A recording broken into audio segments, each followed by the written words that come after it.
Good morning. That was loud, right? Sorry. Good morning. My name is Darius Pryor. I am the Associate Dean of Strategic Initiatives and Public Impact and the Interim Associate Dean of Academic Programs and Student Services. It is truly an honor and pleasure, and we welcome you on behalf of the College of Education and Human Sciences. And so to see students, faculty, staff, and administration here today to collaborate for a common cause, and that's student success. Thank you all so much. Before we get further into the program, are there any dignitaries and or university officials that are here? And if so, would you please stand and be recognized? Okay. All right, moving along. So I would be remiss if I would not thank our program participants who have really just come together to really make this a special day. And so I'd like to thank President Hess, Provost Mendez, Dean Clark, Dr. Clyde Wilson from the Division of Access and Community Impact, and also a co-sponsor of this event, and Victoria Smith. So could you please give these individuals a warm round of applause?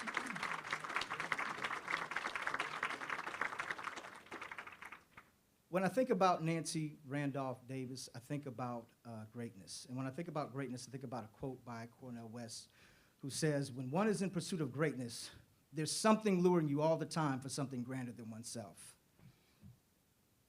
The quality of your service to others. Do you find joy in your service to others? Do you believe, in fact, that living is connected to giving? And so when I think about Nancy Randolph Davis, I think about greatness. I think about a person who was of service. Service to the community, service to K-12 schools, service to higher education institutions, service to the church, to civic organizations, and service to the world. And when I think about the characteristics of Nancy Randolph Davis, I think about our distinguished panelists that we have here today in Dr. Nancy L. Davis, Calvin Davis, and President Hess, our new leader of Oklahoma State University.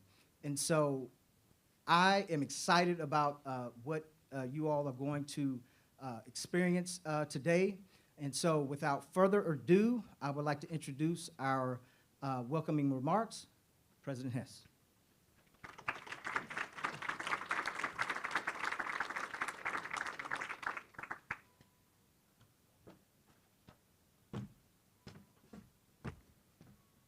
Thank you so much. Thank you for the opportunity to be here today. You know, our PR folks, they're wonderful people. And they always give me a speech that I'm supposed to give.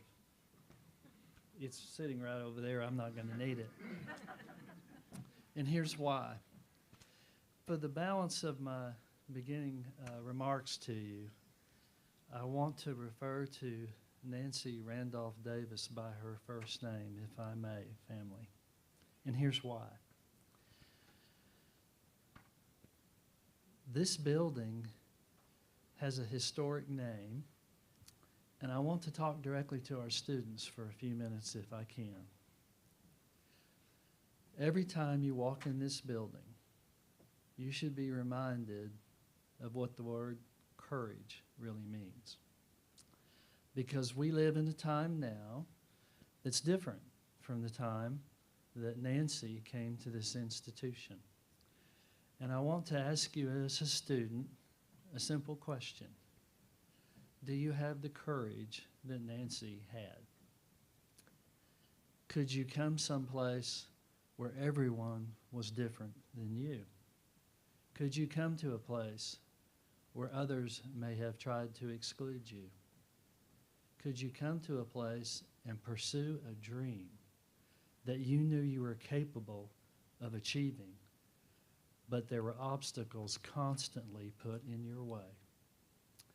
I read one time that Nancy had the opportunity to sit outside of a classroom rather than be in a classroom. I am ashamed of that. I know it was a different time, but I nonetheless am ashamed. But here's what I do know, that she gave an example of what moral courage really means. To pursue a dream, no matter what the obstacles are, and to fulfill it, even though others stood in your way. So to students, you know, sometimes we don't often, we're so busy, we're looking at our phones, not that you students spend a lot of time looking at phones, but where our minds are preoccupied as we walk across this great beloved university's campus. And we're thinking about something else, but I challenge you, as I do this every time I walk through this building or even past it, I take the opportunity to bow my head for a couple of seconds to say thank you, Nancy, for having the moral courage to achieve a dream during a time when it was most difficult to do so.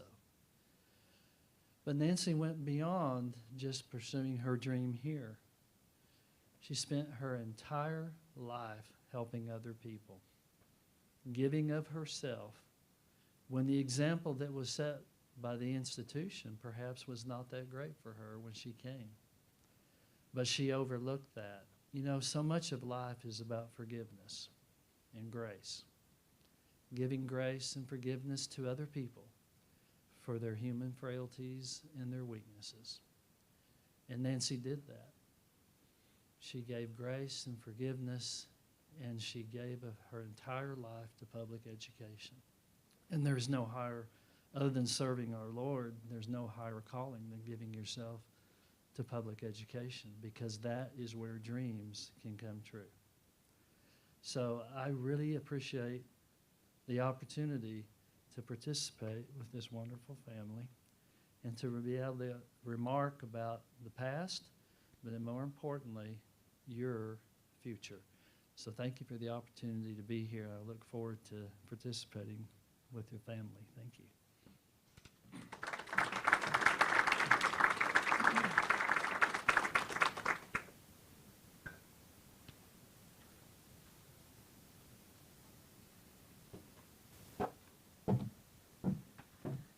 Good morning. I'm Jeanette Mendez, Provost here at Oklahoma State, and I just wanted to say a little bit about this event and speak to the legacy of Nancy Randolph Davis. So it's an honor to join you here today, and I appreciate the opportunity to reflect on her extraordinary impact. Nancy Randolph Davis's story reflects the very best of Oklahoma State University. I would like to build on what President Hess said and focus on her legacy, teaching us about leadership, resilience, and the role those play in student success. Nancy Randolph Davis's decision to pursue graduate education here at what was then Oklahoma A&M transformed this institution in ways that continue to shape us today. We're deeply grateful for her courage, her perseverance, her unwavering commitment to creating opportunity for others. When she first walked the halls of this campus, her journey was not easy. There were real challenges and barriers along the way, but she refused to let those challenges define her or limit what was possible. Instead, she used those challenges as fuel to expand opportunity and redefine what education could mean for generations to come. And that is where leadership begins.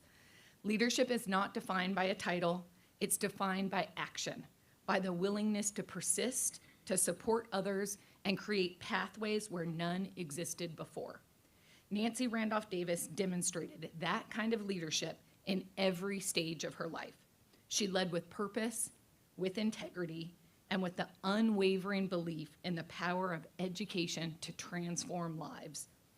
Her example reminds us that education is not simply about knowledge, it's about resilience. It's about navigating uncertainty, confronting challenges head-on, and continuing forward even when the path is difficult. And here at OSU, we see that same journey reflected in our students every day. Many arrive on campus with tremendous potential, but also with questions about where they belong, what they can do, and whether they can succeed.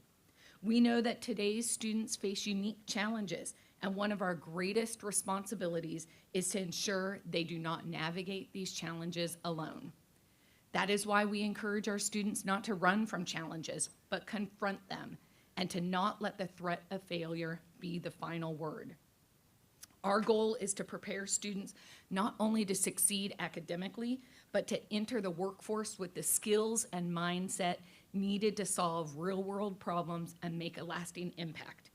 And Nancy Randolph Davis helped lay that foundation for this type of community. She challenged barriers, expanded opportunities, and created space for others to thrive. Her legacy reminds us that resilience is not just an individual trait, it's something we cultivate together. And each year, as we gather to honor her life, we're reminded of our shared responsibility to reaffirm our commitment to the greater good, to expand opportunity, and to support every student reaching their full potential. And the story of Nancy Randolph Davis is not just one of history, it is a call to action. It challenges each of us to reflect on how we lead, how we support others, and how we contribute to the success of those around us. Thank you all for being part of that mission. It's now my pleasure to invite Dean Stephen Clark to the podium.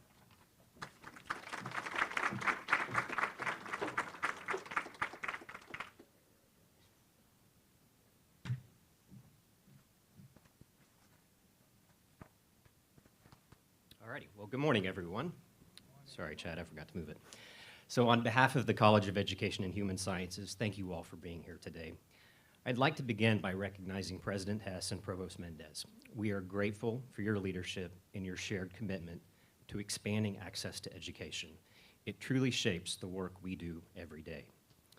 It's also a privilege to welcome our distinguished guests, Nancy L. Davis and Calvin Davis.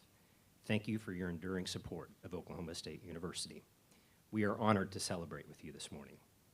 And to our faculty, staff, and students, thank you for being part of this moment.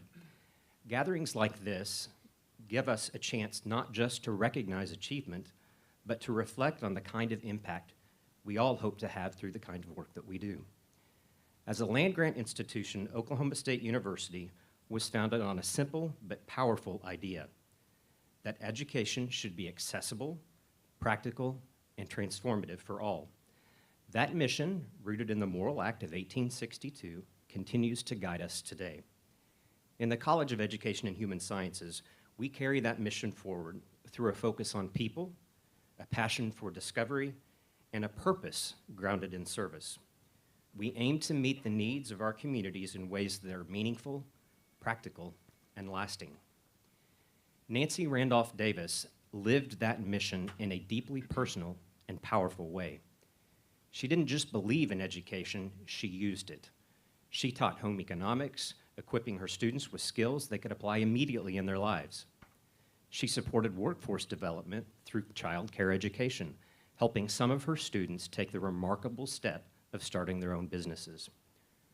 Her influence extended far beyond the classroom. Through her work in church and civil rights organizations, she stood for opportunity, fairness, and access, values that remain central to who we are as a university. And Nancy lived a life with intention. She saw education not as an endpoint, but as a tool that could open doors, strengthen communities, and create lasting change. And that's the lesson she leaves for us. Her life reminds us that access to education is only the beginning. What matters just as much is how we use that education to serve others, to expand opportunity, and to build something better for the next generation. For all of us, her example challenges us to stay grounded in purpose and to keep the promise of the land-grant mission alive in our daily work. Today, as we recognize Nancy Randolph Davis, we also recommit ourselves to that mission to ensure that education remains accessible, relevant, and transformative for all. It is now my pleasure to invite Dr. Clyde Wilson to the podium.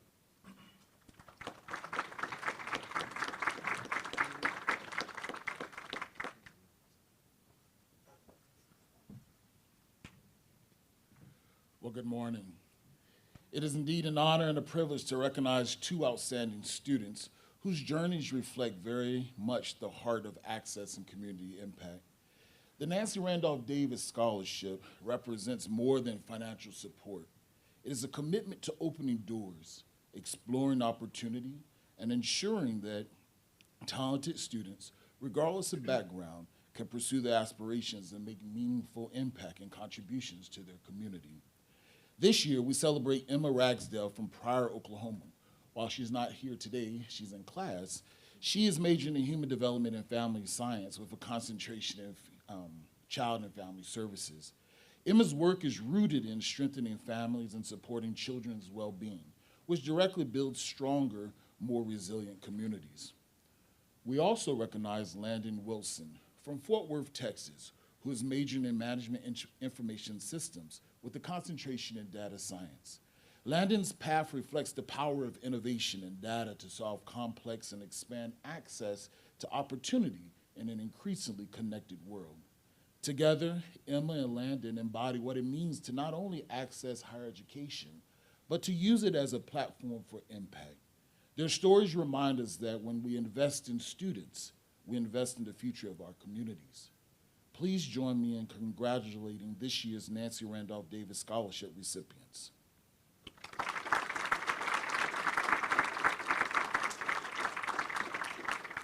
At this time, it is my pleasure to invite Dr. Pryor to the podium to share about today's program.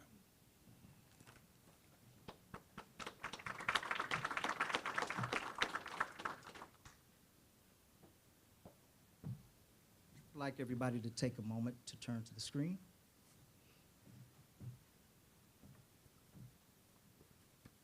Nancy, it must have taken courage to enroll at an all-white, very large university. What gave you the strength and the conviction to do that?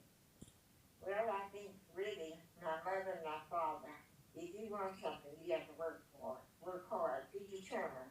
Don't you give up. You stay right with it. You can do it. So my mother and my father, my church, my sisters and my brothers, they always say, you can do it, girl. You're smart. You can do it. And you know, with this feeling that you have self-esteem, telling you that you can do it, I felt that I could do it. I felt that I was ready because of the hard work that my parents had done. So with that, I went on to have the faith and the courage and mostly faith in God.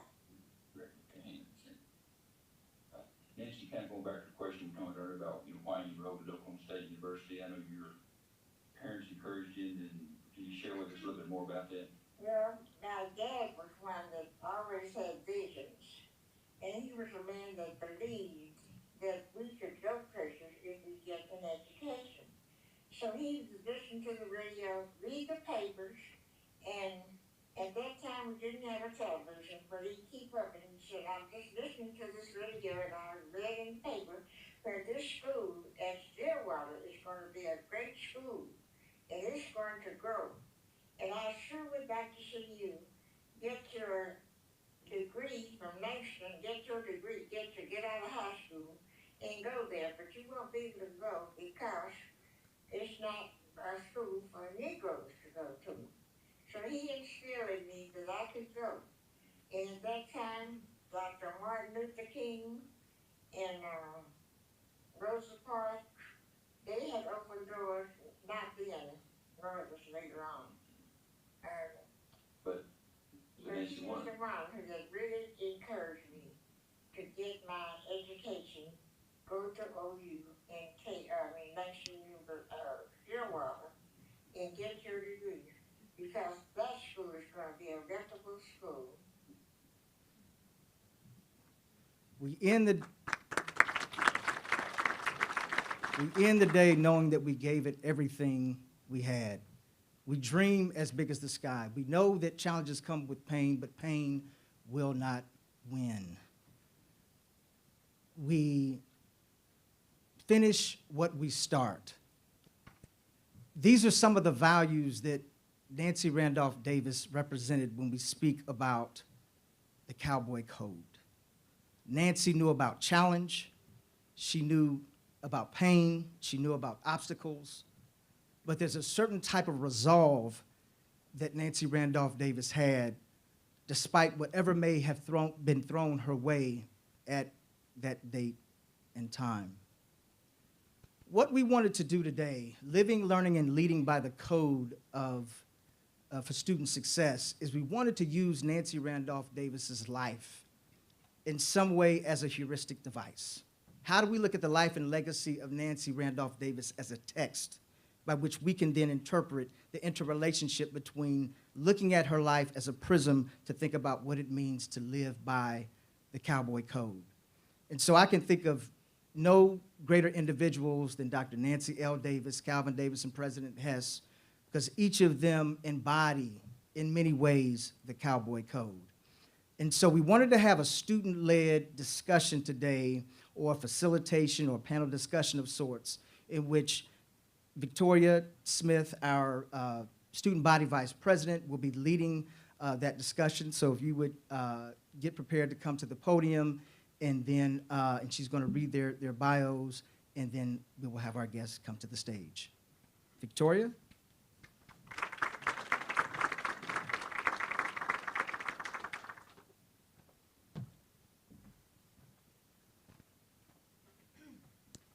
Thank you, Dr. Pryor, for your thoughtful remarks and for helping to set the stage for today's conversation.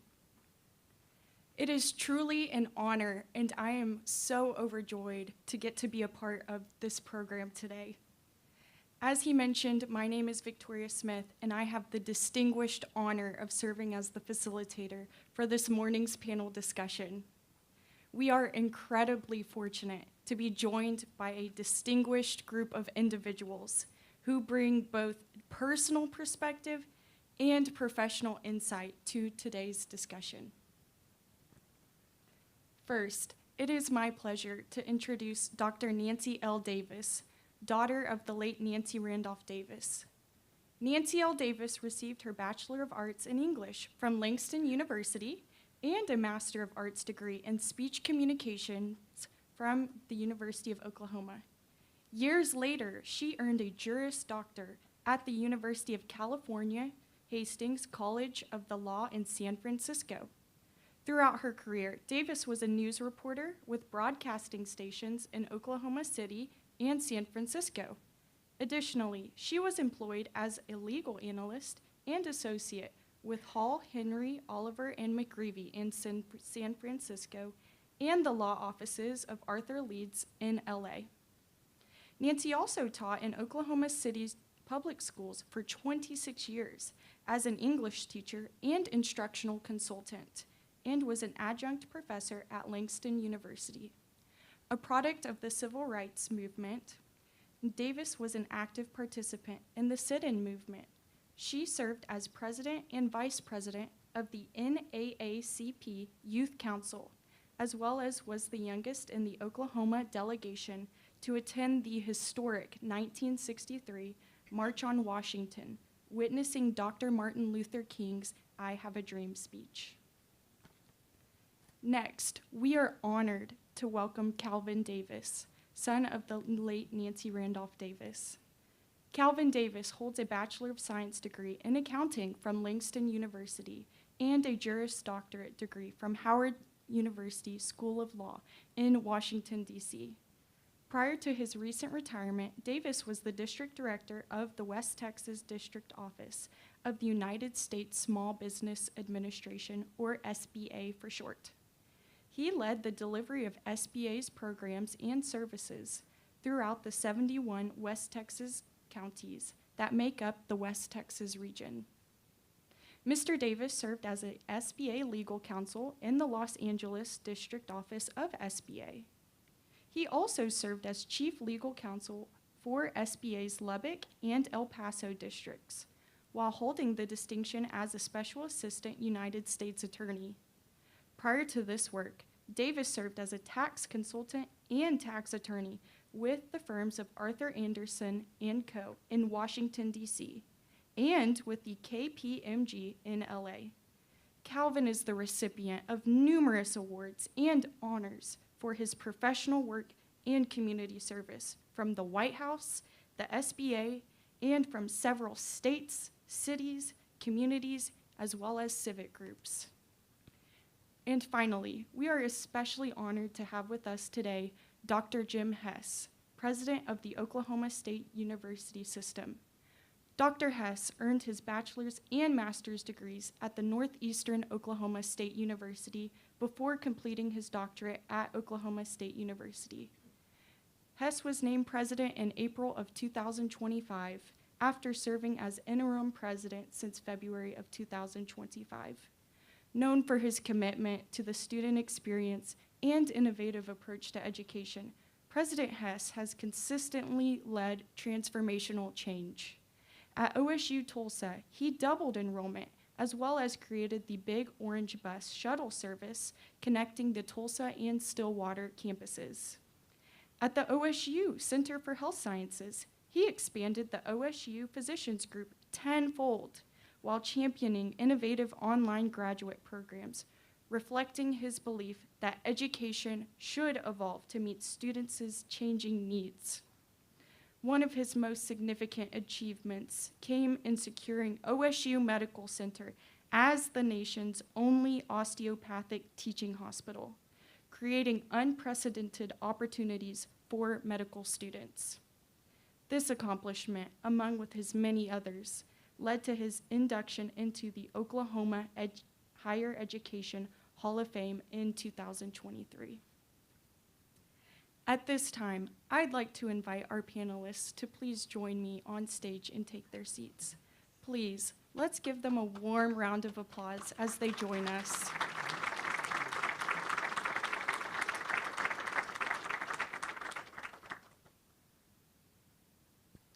Thank you again to our panelists for being here today and for sharing your time and perspectives with us. We are truly so honored to have each of you as part of this important conversation.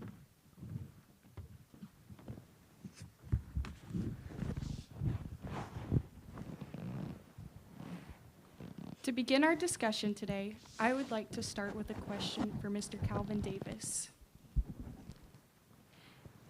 Nancy Randolph Davis's actions are reflections of a dream she and your family had of her attending OSU at a time when state and federal law said such a reality was not possible. What kind of mindset must students possess to pursue and achieve their dreams in face of social, cultural, or societal adversity? Additionally, what do dreams have to do with student success in higher education? Thanks, Victoria. Hello, can you guys hear me? Okay, first off, I just want to say good morning, and I want to make just some acknowledgments before I do this real quickly. Acknowledge all you great students, faculty, and folks for coming. Darius Pryor, Dr. Pryor, thank you for being the brother from another mother, for doing great things on this campus. And I have to acknowledge also folks came in, some of my classmates, some of my mother students I think are here, fraternity brother. Going back to grade school, high school, Star Spencer. Anyway, thank you all for coming, okay? Thanks. So I want to say that first. I always have to say thanks first. Now, about the whole idea of dreams, hopefully I get this question remembered properly. And students, I kind of want you to take you back to think about 1930s. Something was happening in this country called the Great Depression.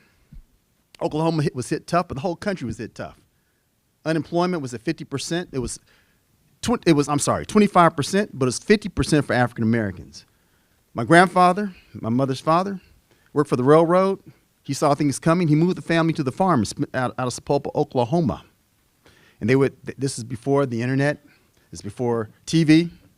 The entertainment was counting stars and listening to the radio. So they would listen to that report, that farm report, and also the ag report from Oklahoma A&M. And like my mother said, and I will say this, that wasn't her best interview. She refused to get her teeth fixed because she was in a terrible accident, sadly. But, you know, she says, it's too much money. I said, Mom, please, let's get this done. But she could articulate better normally. But she told us the story many times that her dad would say, that is a great school they started there in Stillwater, Oklahoma. And my goodness, one day they're going to let Negroes go there. And she was the youngest of all the siblings. And he would tell her, one day, Nancy, you're going to be able to go there. Now, at this time, you know, there's great segregation going on. You know, at the same time, I mentioned unemployment. At this time, it was not even a thought, but she believed it because, first off, her father said it. And what Ed Napoleon Randolph said it was golden. And then her faith, and she had a plan of action. And it was first to enter the HBCU, the one college, Langston University, right here, right down the street there, which is my alma mater too. And she says, I'm going to be able to go there because I don't have the money to go there. Papa and Mama Randolph didn't have the money to send them. So she decided to work a year, and for graduate school I'll go. Even though you heard the story, sitting outside the classroom initially. But the dream was placed in her mind by her father. And that's why I want to encourage students that you've been told a lot of things. You probably told, like I was, oh, you could be the president of the United States. You could be an astronaut, of course. When we were in school, John Kennedy was assassinated. When I was a little bitty kid, barely remember that. I said, I want that. That's a bad job. And, this show, Lost in Space, I said, she told me I could be an astronaut. And I said, oh, no, I don't want to get lost in space. Anyway, I'm just saying, but she said, the whole idea is that you could be anything you want to be. That was the whole idea. And as a cowboy, you can be anything you want to be. But see, the whole idea was that as a student, you all can do everything you want to do, but I want you to encourage yourself. As a dreamer, that starts usually with the words that are spoken. And so as a dreamer, I want you to encourage each other. One thing about this campus, and I don't know how much time I have left. I want to move it on. Okay, 2-minute warning. Okay, that ever since I would come up here from Langston and we come hang out, and it felt like home. Like my mother said, when I came there, even though I may have been outside the classroom, it felt like home to me. All those stories you heard on the radio, it still felt comfortable somehow. Even though she had to stay off campus at the Ward's home, he was the principal, he and his wife, they worked at the school, the black school here, Booker T. Washington. She couldn't eat in the cafeteria, but still she felt good because those students, the students are the ones that said, come in the classroom, Nancy, despite the state law. Come on in. It was you all. I say y'all, as we say in Texas. It was y'all, okay, who did it. Okay, and I want you to continue that legacy, that dream. But that dream is going to start with usually a statement. It's spoken. The word, I'll say this quickly, D-R-E-A-M, there's an A and E in that. Okay, you have to, like my mother said, the E is envision yourself. She envisioned herself. She had a plan of action. She envisioned herself in the classroom. Envision doing whatever you want to do, whatever that dream is. And then there's an A called action. You guys are, there are a lot of Christian folks there. What is faith without action? What is it? Is it dead? That's right, see, my friend, but he reads the Bible. I guess nobody wants to speak up anymore, okay? But y'all know what it is? Okay, without a vision, what happens? The people pray. Oh, finally. Okay, yes. So you got to have that vision, but you have to act on it. So a dream without action is just a dream. But you need to act on those dreams and have a plan of action to accomplish those dreams. So I would impart that a point like my mother had, Nancy Davis had, and then even just not becoming to OSU, but that dream also was to help others. She wanted to be a teacher, and she was. She helped so many others to do what they wanted to do. She said, you can go to school wherever you want to. She sent a lot of students here, a lot to Langston. She said, it's your choice. She told my daughter it was her choice. She came here for grad school. We didn't have a choice. It was different. My kids, you're going to do what I tell you to do. It was a little different for us, wasn't it? But she said, but if you want to go to OSU for law school, because I became a lawyer, she said, OSU. How did I say OSU? I'm so sad. Why did I mess that up? Okay, like if you want to go to OSU, you go there for law school. I said, they don't have a law school. By the time you graduate from Langston, they'll have one, she said. Well, she was lying, but of course, And I thought, okay, anyway, that's it. I'm done. Thank you.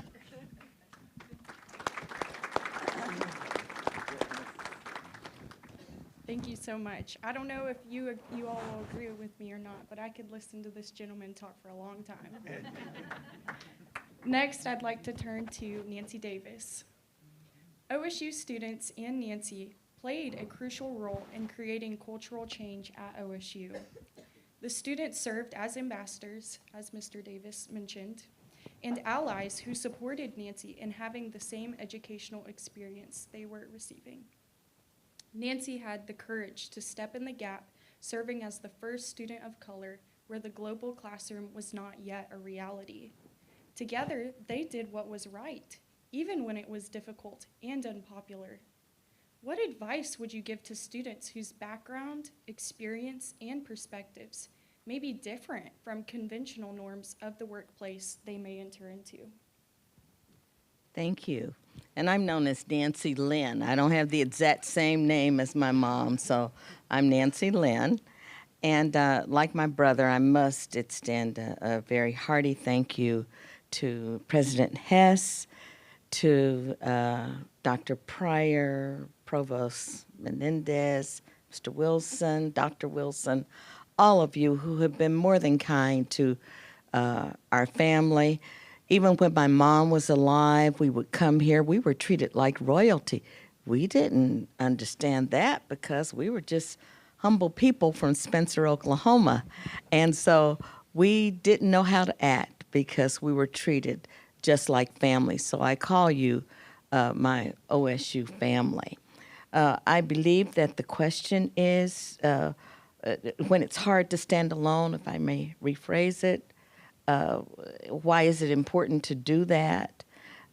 So I will just say this, that my mother did not set out to make history, but she knew that she had a dream. And I want to say, to go back, that my grandfather, the one who planted the seed in her to one day come to Oklahoma A&M, now OSU, my grandfather was only one generation removed from slavery. So even though I don't even think he made it through the 8th grade, I was told that it was just the earlier grades, maybe elementary, 6th grade or so, as so many black people experienced at that time. But he planted the seed. He called her on the porch and said, "Nancy, I've been listening, we've heard that, to the A&M reports, and I'd just love to see you go to that school one day." Pointed this way because he was in East Sapulpa, so he pointed toward Stillwater and said, "I just believe that things are going to get better." And so there was that belief, and again, that seed is so important, and that's why it is, as my brother has said, important to listen to your parents when they are imparting those wishful dreams to their children, and students, teachers, to impart that dream to their students. And I tried to do that as well. Of course, I got it from my mom. But to be able to stand for that for which you believed, my mother had a lot of grit. Now, like my brother said, that interview was toward the end of her life, and she could have gotten her teeth fixed, but she was just a miser and didn't want to do that. But she would help others. That's the thing. She would give money to others for almost anything, but not spend it on herself. But my mother just had a lot of grit and fight in her, and I think for her to believe that she could come here, as my brother said, it comes from within. So I think that it is important when you are different and you are met with the situation, that you've got to definitely believe that you can do it. And secondly, with regard to having that passion, and I think this speaks to number 4, the cowboy code, the passion is something that I think is innate, but it's also something you feed with from people who are around you. The students at Oklahoma A&M at the time gave her the additional impotence to do what she had to do. It was the students, and that's why I say you're so important, students, who stood up and said, "Look, I don't care if the state has Jim Crow laws. I don't care what they say." They would send, I understand, fact checkers or segregation checkers when they heard that, there might be African Americans coming to predominantly white institutions. And they would check to see if they were not being permitted to sit in the classroom. So she kind of did this maneuver once the students prevailed upon the professor. Did this, let Nancy come in. And so I understand she would come in and then would go out, because, of course, the professor could get in trouble if an African American were, sorry, 1 minute, okay, were, if they violated the law by letting the African American student come in. But those students gave my mother the added incentive to do what she wanted to do, which was to merely get an education. Thank you.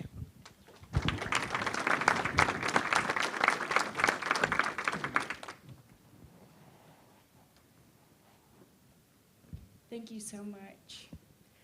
Oftentimes, my parents will tell me a lot of things in life cost money, but something that is free are words, and to use our words wisely. So I think that's really beautiful. Next, I would like to direct the next 2 questions to President Hess. Students face a number of challenges that come with pain when pursuing their college education, such as knowledge gaps and navigating the college environment. As first-generation students, financial barriers, and health and wellness concerns. These challenges can become barriers to student retention. What lessons, characteristics, or attributes can students learn from Nancy Randolph Davis and how she dealt with obstacles and adversity while pursuing her degree? And then I'll ask the next question after. Good. I have trouble remembering it anyway. Before I start, aren't these 2 wonderful human beings? Aren't they awesome? You are royalty here. I'm glad you said that because you are royalty here. I was going to make a joke, and I hope you'll take this the right way. I spend a lot of my time surrounded by lawyers, and I still am today, evidently. Sorry about that. No, I think you're commended for that, and I really want to compliment your mother for instilling you the importance of education. She obviously did a great job of that, Nancy, Lynn, and Calvin, and I'm so grateful to her. I know you are. So to your question, I was a first-generation college student. There were more people in my dorm than there were in my hometown, and it was overwhelming. And I want to reflect on that for a moment because I think while my experience was much easier than Nancy Randolph Davis's, but it's inspiring because I was kind of a lonely, nerdy kid who came to this campus. I was actually a freshman. I graduated from Northeastern, but I came here as a freshman in 1975. Y'all can do the math on that later. But I was overwhelmed and lonely and felt like I didn't belong here. But like your mother, there were students who embraced me, who were more confident than I was, and they were more secure. And they told me that I could succeed. And I had a professor who was like the professor that you described for your mother who encouraged me.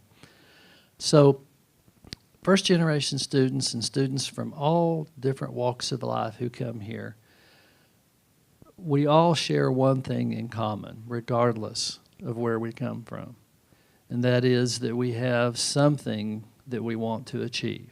We have a dream that we want to pursue, and there may be many different obstacles in our way, but students today have a very different experience than I had.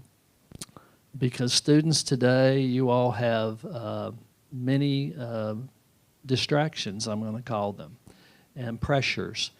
I noticed that a lot of our students spend a lot of time on their phone and on social media, and it doesn't matter whether you think that's good or bad or indifferent about it. It is the world that students live in today, and they are bombarded by social messages that often tell them that they are less than they could be. And I'm troubled by that. Because in many ways, that was what your mother faced. Some people saying, you can't achieve what you want to achieve. And now we do it electronically. We tell students that they may not be able to achieve. They may be lesser than they think they can be. And that's a reality that they live in. So your comments about mental well-being is something that we're focused on this campus greatly now. It was one of the conditions of me taking this job, to be very frank. I wanted for our students to have a focus on mental well-being. And I wanted this institution to have a focus on the well-being of our students and our faculty and staff because of the world and the pressures that we live under every day. So to speak to Nancy's experience, she didn't have that. She did not have the luxury of a system in the university system that would say, we're going to support your mental well-being. We're going to support your student success. She kind of had to do it on her own. And she had a lot of encouragement from her family. So she had her own network of people who would support her. And the responsibility of this institution is to provide that network of support for every single one of our students. Every student comes to this campus from a very different cultural background. And we live in a time now where, and I'm going to be careful how I say this, madam, so don't worry. You're looking at me. Be careful what you say, Jim. We now live in a time where we think history doesn't matter, but history matters. And how we got here matters. And it's important for us to remember it because people who forget history are destined to repeat it. We all know that. And so the respect for other people's culture, regardless of what their beliefs are, regardless of where they come from, our responsibility here is to make sure that we provide a supportive network for their academic achievement, their mental well-being, the services we provide to support them. It is our only responsibility. Students do their part academically. The rest of it belongs to us. It is our obligation and responsibility to provide that opportunity for them to be successful. That's wonderful. Thank you.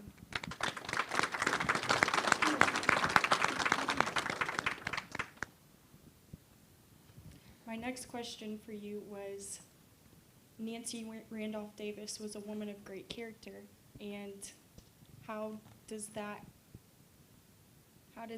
reflect in student success? But I believe you did a great job at answering the second question as well. So thank you for doing my job for me. So next I'd like to return to Calvin Davis. In your critical reflections on the life, legacy, and values of your mother, what words of encouragement do you think she would offer President Hess in today's society? I'm ready. So, I have to channel my mom.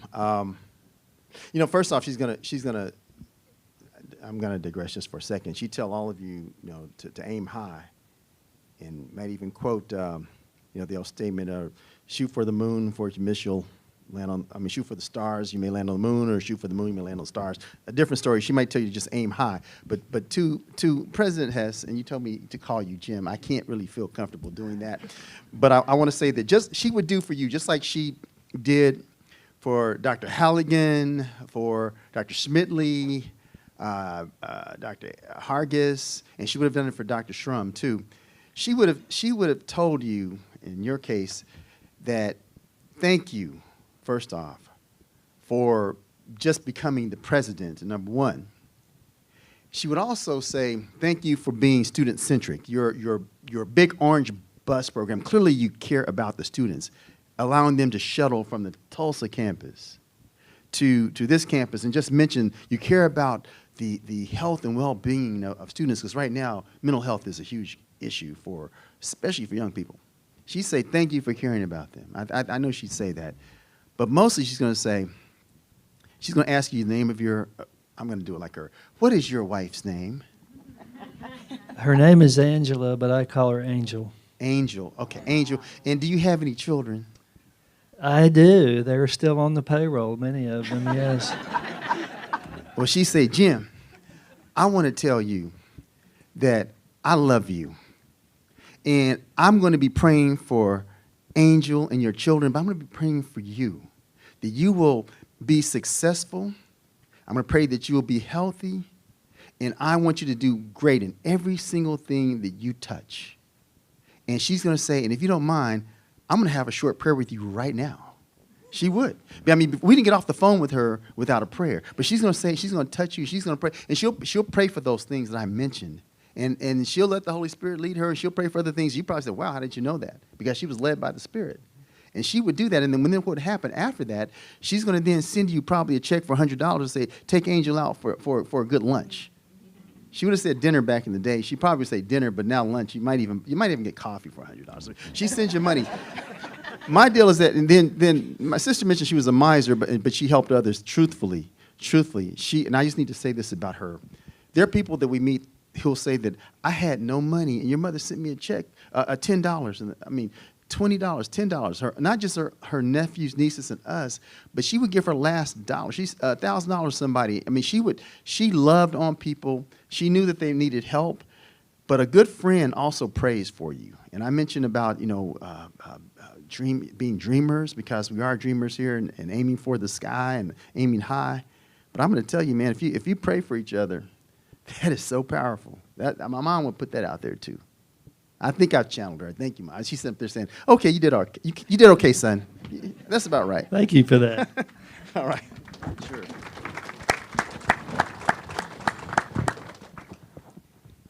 Ms. Nancy Lynn, I would now like to follow up with that and ask, what do you think is the most valuable for students to learn from your mother's journey as a college student? I think there's two words that come to mind. One would be persistence. If there's something that you really want, don't give up. If you have to rechannel, maybe you thought you wanted something, and you decide, well, that's not really what I want, but I want something else. I found something else to be very uplifting and reinvigorating. Then I think that persistence, and that's something that she had, was persistence. She did not stop. And resilience. She could bounce back. Now, she was human. I don't want to not humanize her, because she would cry. She could really, really cry when she was hurt or disappointed or saw that someone else was not treated fairly, and she would tell that person or whomever that, oh, no, you better treat that special needs child right. That child has the same desires as anyone else, so you better treat that person right. If that person doesn't have proper shoes, or that person comes from an impoverished background, why don't you help that person instead of talking about him or her? Why don't you help uplift another human being? So my mother had those two qualities. She was very persistent. She was resilient. She could bounce back in times of disappointment or what one would consider a temporary setback, and she kept going. And she continued this through her life.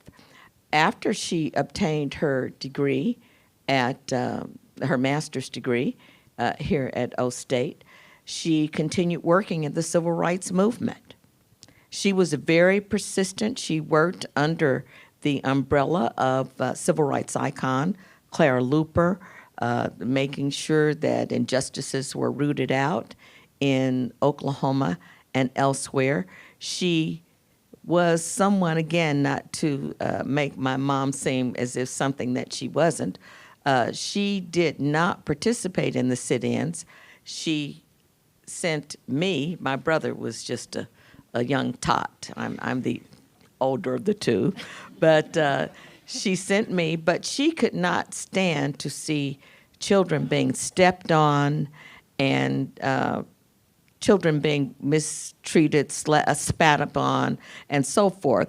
So Mrs. Looper, I think she went on one sit-in, and Mrs. Looper pushed her out of the way because patron spat on a child or stepped on a child, and my mother was about to go off on her because she said, now look, our children didn't do anything.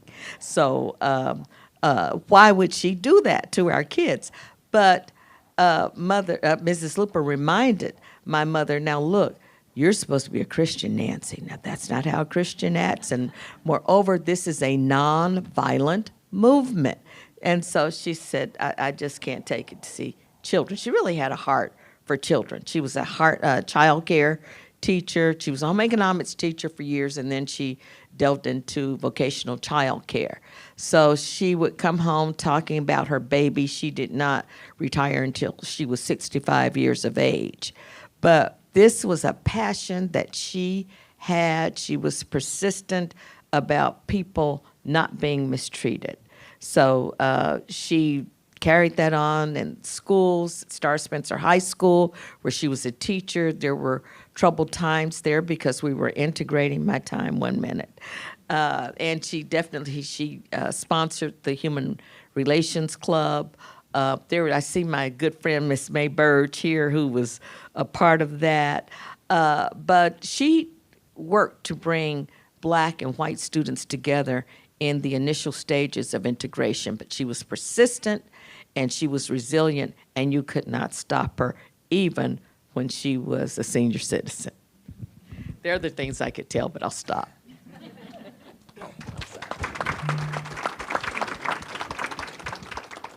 Thank you so much.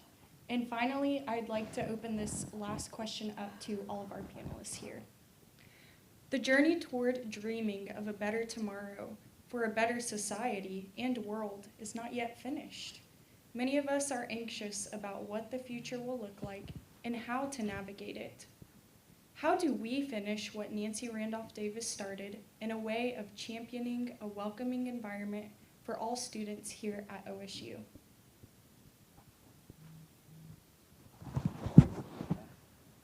Okay, I'll start.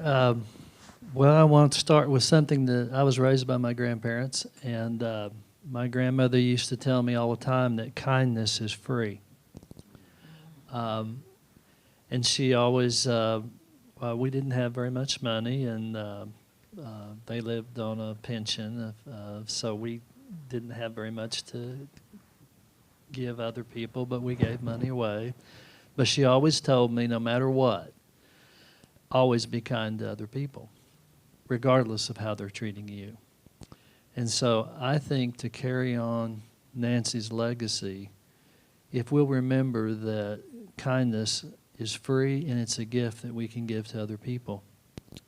And one of the things I always try to remind people, and Nancy did this so well, who says one person can't make a difference? One person can make a difference, but it starts with being gracious and being kind and being accepting. And I appreciated so much when you talked about your mother saying, uplift other people, don't criticize them. Because the culture that we're facing now is all about criticism and negativity sometimes, particularly on social media. And kindness is something that can change the world, but you have to do it one person at a time. Just be kind to the person that you're encountering, regardless of how they're treating you. Kindness is free.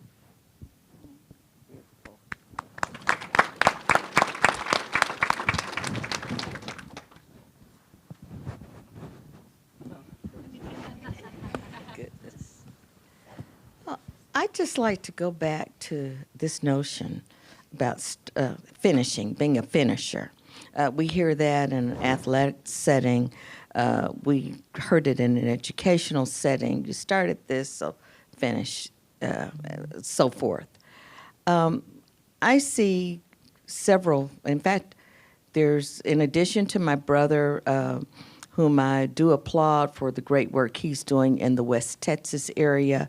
I have to say it started the idea of leadership and helping others and continuing the work came from my parents, both parents. And I have to say that my dad was also someone who was a quiet leader in his own right through his church, his fraternity, and so forth. But I would, my brother in West Texas, 100 Black Men, where they really helped children and they helped the community there in Lubbock, Texas. I also see another finisher, Mr. Garland Pruitt. Raise your hand, please. And someone who's had to stand alone, who is the president of the adult branch of NAACP. I consider him continuing the struggle, continuing the progress, because I have watched him on the news at city council meetings and doing things that our prior leaders did, such as a Clara Looper, E. Melvin Porter, and so forth, advocating for the community. So I think that you can, in your own way as an individual, through organizations, through your school organization, carrying on what has been started. I just want to say this. I may usurp some of your time, but that's okay. We fight all the time Older about sister that. privileges. And I do pull rank on him sometimes. But this thing, I have to say this, of standing for what is right. I don't want to get into the politics of things, but I have to commend our governor for when he wanted to exclude, when the only African-American governor, Wes Moore of Maryland, the gay governor, well, I won't call him gay governor, he was a governor who is gay, of Colorado, I think Governor Polis of Colorado, when they were excluded from the White House. And while Wes Moore and Governor Polis are Democrats, our governor stood firm, Governor Stitt, and said, they're my friends. And Governor Stitt is the chairperson of the Governor's Conference, National Governor's Conference. And so he said, no, I want them to come to our National Governor's meeting. I want them to be a part of it. He stood for what's right. I can remember, too, and I want to commend the students. It's not this generation of students, but hopefully you will carry this on. But there was a situation several years ago. It was when President Halligan was here. And there was a racial incident with the fraternity issuing racist epithets and name-calling and so forth. But the beauty of it is that President Halligan and the masses of cowboys came together in just a glowing candlelight ceremony to proclaim the value of diversity, doing what President Hess is continuing.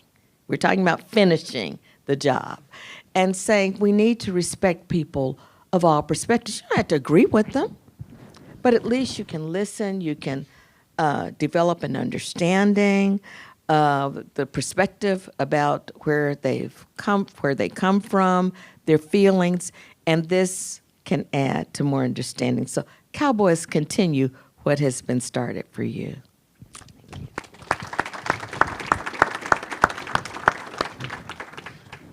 I want to just ask, raise your hand if you actually met my mother. You actually met her. I want to ask this question. Raise your hand if you felt encouraged by her. Raise your hand, that's everybody else. Did she hug you? She hugged you? She would have hugged you too. And she would have given you a kiss on the cheek, by the way, too. Okay? And she probably did that to most of you all out there. So she already had the cowboy code of dreaming big, finishing strong, having character, but encouraging. She was the biggest encourager that I knew. I mean, here I was. I probably wasn't the best athlete, but she made me feel like I was really great. I mean, I thought I was going to come to this school, and I said, I mean, not even start on my high school team, but she says, I thought I could walk on the basketball team, you know? And she knew that it was a dream. It was a dream, not a dream. It was a nightmare for me if I come here. Okay. But I did get a letter at Langston University. I will say that, okay. But the point is this, encouragement, encourager. If we could leave you with that spirit, the cowboy dreaming spirit of encouraging each other would be great, because before this program started, I went around the room, I talked to several of you students. And I heard you all say, one of the things that was common, even out there in the hall, that this campus makes me feel welcomed. I feel at home, the same thing I used to hear back in the day. It makes me feel good here that the instructors want me to succeed. Others want me to succeed. So I would just say, if you keep encouraging one another, and again, pray for each other, wow.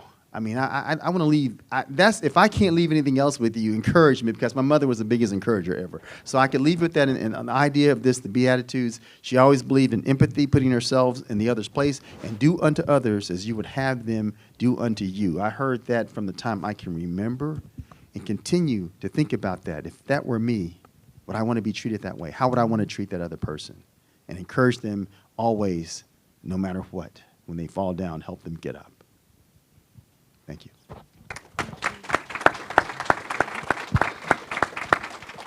I mean, there's so much more that we can say, and I know we need to stop, but I just want you to know that my mother would always, now I went to OU, they offered me money for a grad assistantship, but she would always tell me when I became discouraged, she would say, see, I told you you should have gone to my school.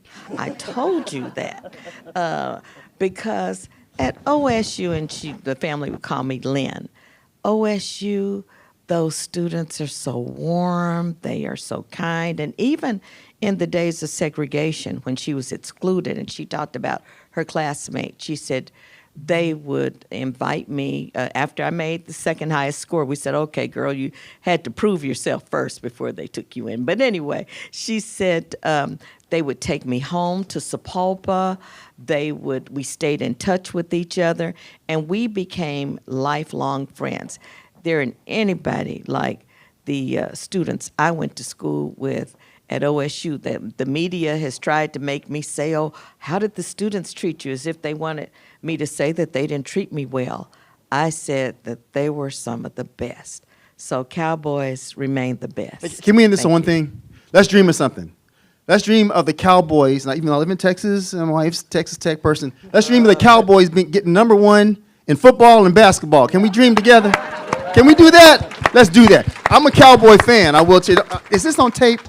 Oh, I'm sorry. People, hey, you know, I like Tech too, but, you know, come on. In Texas, he's a Tech I'm fan. a Cowboy fan. I can't help it. When they play each other, it's bad. Okay, I'm good. We got to go, I know. Oh, my cousin, OU law professor, she was able to somehow arrange her classes where she could be here. Professor Carla Pratt, would you please stand if you're here? Oh, there she is, Carla. Thanks for coming, sweetheart. We really appreciate it. Thank you. I'm gonna stop. Thank you all so much for your insights. It's truly such an honor for you to be with us today and to share. I can truly say I feel like I know Nancy Randolph Davis personally, and I would have loved to have had her as a friend. And I feel like she's my friend now, so thank you. Thank you so much.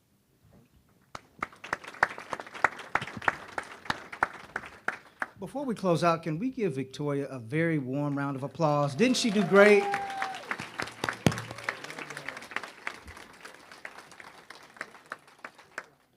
I just want to say, before we close out, to the students, I hope that there's been something that's been said that's been inspiring to keep you, to keep on keeping on, as they say, when challenges come or when adversity comes, that you might be inspired by some of the words that you have heard.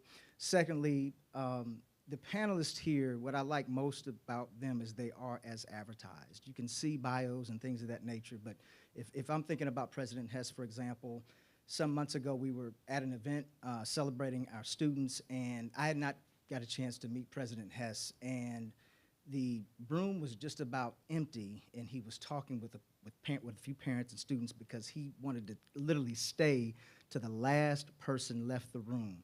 And so that's the type of person that he is, that I know beyond just the program, he is the real deal. He is as advertised.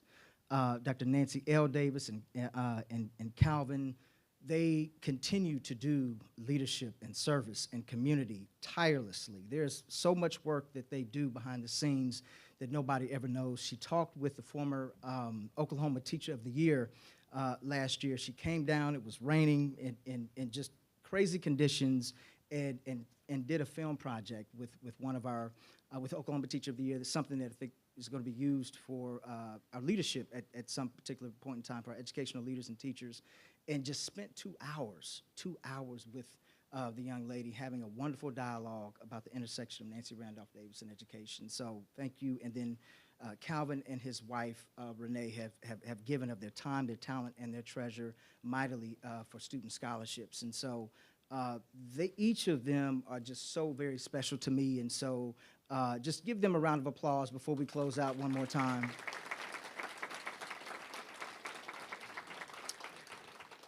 Thank you all so much for your support of this event, and I hope everyone has a wonderful day. Thank you.